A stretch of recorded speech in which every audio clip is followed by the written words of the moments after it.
One of the first things that the sooner you accept it, the less it will cost you to be valued in your relationships and for you to value yourself, is truly understanding that people's love is not earned through effort. And this is very hard to accept. Why? Because in the end, we are accustomed from childhood to the idea that almost everything in life that you want to achieve, especially if you desire it earnestly, requires effort. That is to say, you want to pass that exam. Study a lot, because by studying a lot, you will ensure that you achieve it. You want to buy that car, work hard at your job, save, earn merits, right?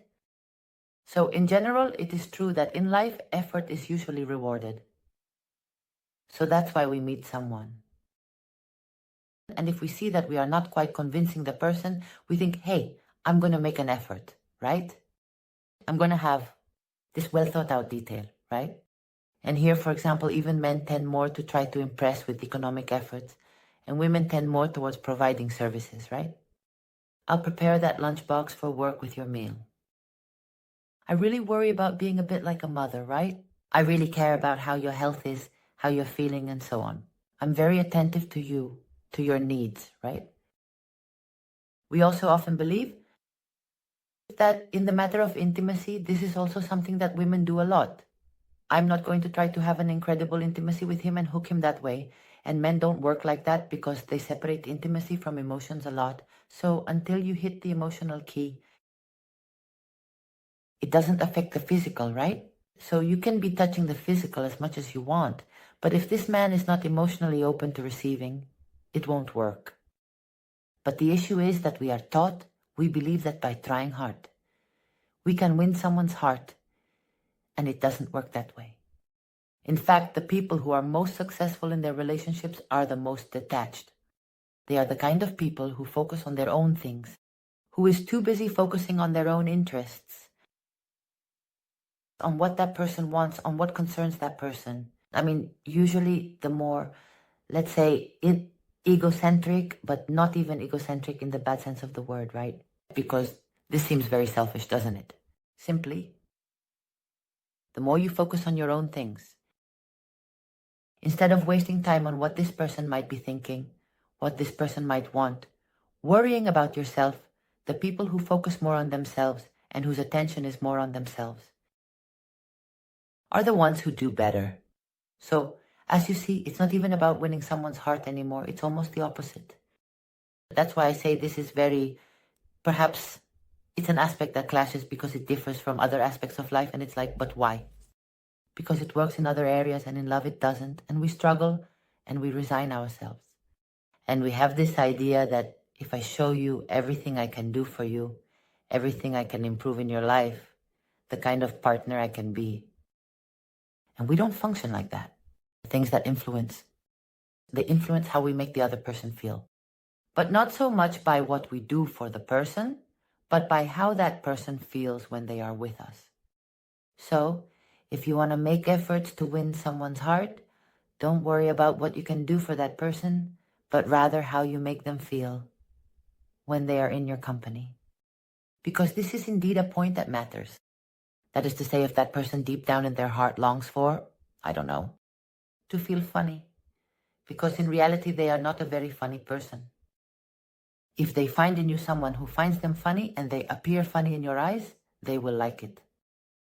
If it's a person who seeks to feel adventurous, whatever it may be, we are greatly impacted by how we feel in someone's company. That is to say, this can lead to falling in love. I don't fall in love with you, I fall in love with myself when I'm with you. So, if you're going to deliberately put effort into winning someone over, I repeat, don't focus on everything I can do for you, because this usually leads to being undervalued, not to winning someone's heart. But if I put the effort into observing, analyzing you a bit, realizing perhaps how you would like to see yourself, that image you have inside, right? And sometimes this is a bit hidden, isn't it? There are people who don't show it so openly. But if you hit the mark that this person feels good about themselves when they are with you, this can really add a lot of points. Another point that I think is interesting to understand because we can use it both for ourselves when we want to influence our own feelings and for any other person. Is that actions become emotions? Why? Because we justify them, ours and others. That is to say, if, for example, today you have someone very idealized and you adore them, right? And you say, oh my, it's just, if you stop to analyze, you'll realize that many times you have taken actions in favor of that person.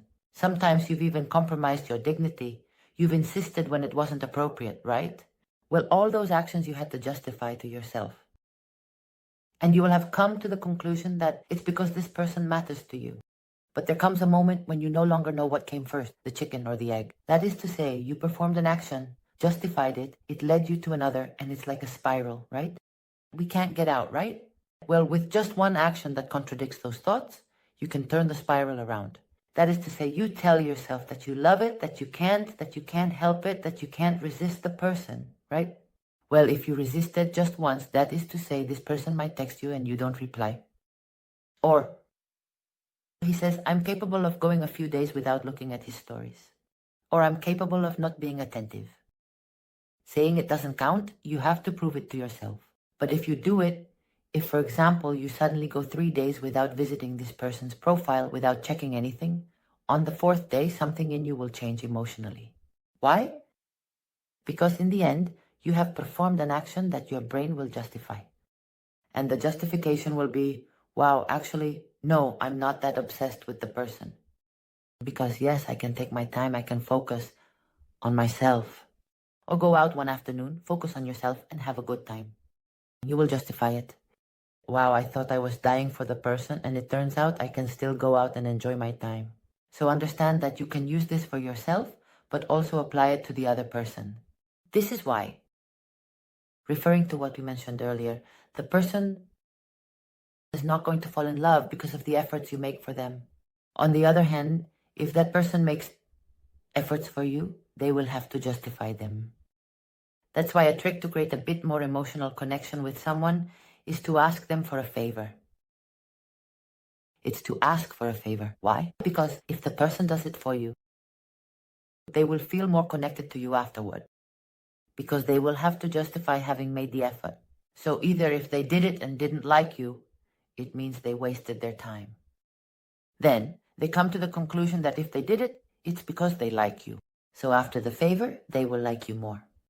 And this is also why it's important for you to understand that you have to stop making everything convenient. No, don't worry. I'll go to the place where we meet. You don't need to pick me up. No, it's fine. I'll take care of getting the tickets online. No, don't invite me. Nothing like that. It's not an economic issue. It's about any effort the person makes for you, whether it's financial, time, willingness, travel, or not meeting on the day that suits you, but rather you.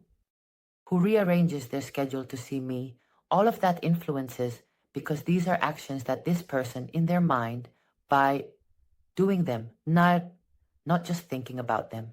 Broken promises don't count here. It's not valid to say, oh, I'll do this, but then not follow through.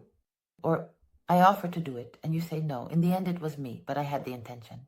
Intention is not enough. You appreciate the intention because women, especially, are often like that, saying, no, I told him it wasn't necessary, but of course, seeing that he had the intention, I liked the gesture.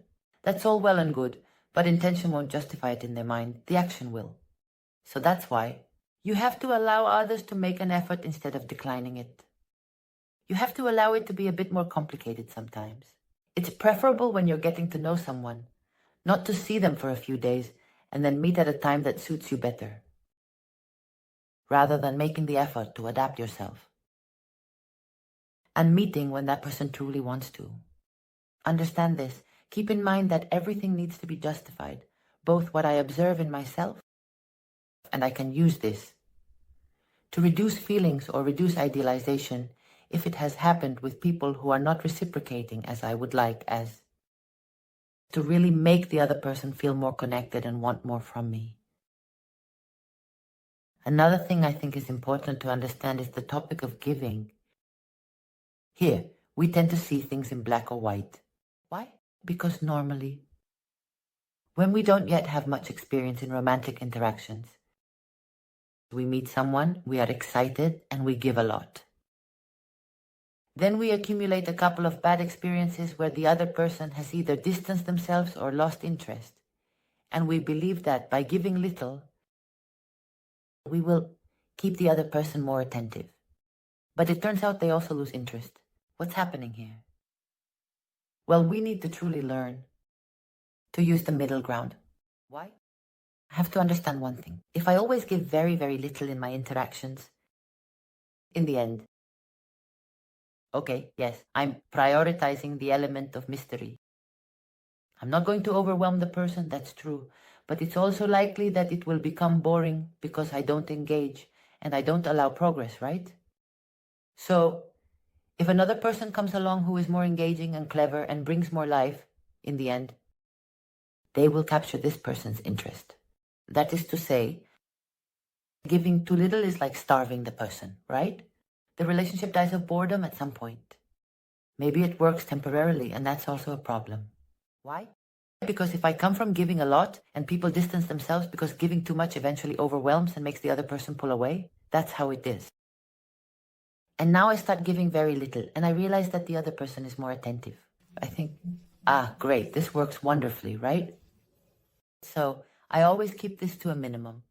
And suddenly one day this person whom I keep at a minimum no longer seeks me out and I don't understand what's happening. It's like there's no way to do it right. It's like going from white to black. It's neither too much nor too little. We have to find that middle ground. That is, what is that middle ground? It's the one where I do make an effort. I do let you know. But I understand that it's important not to overdo it. That it's preferable for conversations to sometimes end at the best moment, not always taking the initiative, of course. That is to say, it's like, I want you to be left wanting more. The right point in delivery is neither giving you the bare minimum and acting indifferent, nor is it being available 24 hours. The middle ground is, I want you to see that there is interest, but that you always have a little bit of desire for more, to chat a little more, for me to tell you a little more, that there are times when I'm not available so you can miss me, even to make you doubt a little about how genuinely interested I am, and then I can reassure. Those doubts, right?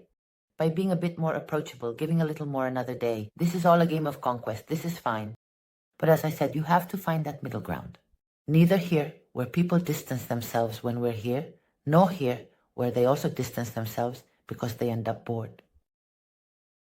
Another aspect I'd like to talk about, because I think it's almost essential that we make it our own, is to start considering ourselves more as a thermometer when analyzing whether a story suits us or not. It's that we forget. We are so obsessed with considering how much the other makes me feel that I don't even stop to think if what they make me feel is good or bad. Really, we focus on the intensity, right? Obviously, when you're with the person who provokes intensity, usually, not always, but usually the emotion is good. But I can't just stick with that. I can't just focus on how I feel when I get a message from someone. I have to focus on how I am in general terms since I started interacting with someone. Because sometimes there are a lot of red flags inside me that I'm ignoring. That is to say, if I stop being myself. This is very common, isn't it? I start telling silly lies. I don't know why, because maybe they're not lies that put me in a better place than the truth, but I start to drift away, right? I tell silly lies. I get nervous. I'm different than with other people, but not necessarily in a good way. When I realize that in general, I am less satisfied with my day-to-day life, I am more nervous, more irritable. I keep mulling things over. I am sadder because this nervousness starts as nervousness and usually turns into sadness. I start off expressive and end up really sad, feeling inadequate. I see that my self-esteem is damaged. But despite all this, which are huge red flags, since this person has such emotional intensity towards me, I toy with the idea that they are my right person. In fact, what is that? It's like the chosen one. No, they are not. Spoiler alert, they are not. The right people don't make us feel this way. With the right people, things tend to go much more smoothly and comfortably. They make you feel very good in your own skin. They make you feel more like yourself than ever, because being yourself with them is great. Do you have a sense of home? With the people with whom things are going to go well, communication is easy. You don't fear expressing how you feel, addressing any topic. It's easy. With the right people, it's easy. So, it's true that no. With everyone, it flows super smoothly from the start. This doesn't mean that it can't lead to something. But the stories where you, quite early on, feel very tense, feel bad about yourself, and notice that they affect your entire self-esteem, and your overall state is much lower, your energy has dropped. All those kinds of situations that drain your energy are stories that usually don't end well. And your body is giving you signals. Signals that you ignore, believing it's about intensity, right? But this person doesn't do you any good, you're not compatible, they destabilize you. Having someone completely destabilize you is not good. Even though movies make us believe it is, that's great for cinema, but very bad for reality. Another thing I want to talk to you about today, and I think with this I'll finish. I don't know how long the video is, but I don't want to make this eternal either. I think it's very important that we stop setting boundaries when we meet someone based on how much we like this person and have them very clear beforehand. You need to be very clear before interacting with other people. What you deserve, what you want, what you need to feel good when you're getting to know someone. And what is the opposite? I mean, you have to be very clear about it. And know that you are capable of giving up, of distancing yourself from someone, and understanding that not all stories are meant to be. When we really want to have a partner, we are very reluctant. Whenever we see there are options, we want to make the most of it. It's like, if this works out, it will be because of the other person. And we forget that if something works out, it can also be because of us. When you show yourself, from new excitement to the act of showing that you take care of yourself, that you respect yourself, and you know that you are perfectly capable of saying, it doesn't matter if I like you, it doesn't matter how much I like you. If I see certain attitudes or you do certain things that don't align with me, I know that I am fully capable of giving this up, of leaving it, of being here. To calmly communicate to you, look, this doesn't convince me, I prefer that each goes their own way. In other words, you set the boundary. If then the person wants to apologize and try to fix it, you know that you are responsible for yourself. In other words, I know that I, as an individual, do not let myself be stepped on, and that this doesn't depend on how much I like someone. Because when I don't have things clear beforehand, I am very dignified with the person who attracts me a little, right? But when someone who motivates me a lot comes along, that's when I falter. My rule? It's okay, I put up with everything. No. Understand that your boundaries, respecting yourself, and not letting yourself be stepped on, are about the relationship you have with yourself, not about the relationship you have with the other person. The relationship you have with yourself comes first. And here comes the interesting and curious part, which is that the relationship you have with yourself is the filter for all the others. The way you treat yourself is how others will treat you. As much as you respect yourself, you will be respected. The more you value yourself, the more others will value you. If you value your time, your affection, your dedication, have your boundaries, protect yourself, and respect yourself, the people who come into your life will adapt to that. On the other hand, if I am not clear about all of this, someone comes along, I gauge them based on how much I like this person, and I skip all of this because I like this person, well, just as I will undervalue myself and say it doesn't matter, the other person will do the same. If I adapt to everything, if I care about what, that person will neither value my time nor what I give them. And it doesn't matter if I start doing somersaults in the air. As we said at the very beginning, it's not the effort that will make this person fall in love. Really, it won't. Well, I hope these tips help you, because they truly are realities that seem logical. But then, when we find ourselves immersed in a situation, we lose sight of it, right? It's very hard for us to maintain these. But if you apply this, if you make it yours, if you squeeze it and start, I'm telling you, you can notice a significant change in your romantic relationships, or even in your relationships with people in general. Well, I hope this video helps you, that you liked it. If that's the case and you're not yet subscribed to the channel, of course, I invite you to do so. Hit the bell, because I would love for us to see each other again very soon. And until then, I send you a big kiss.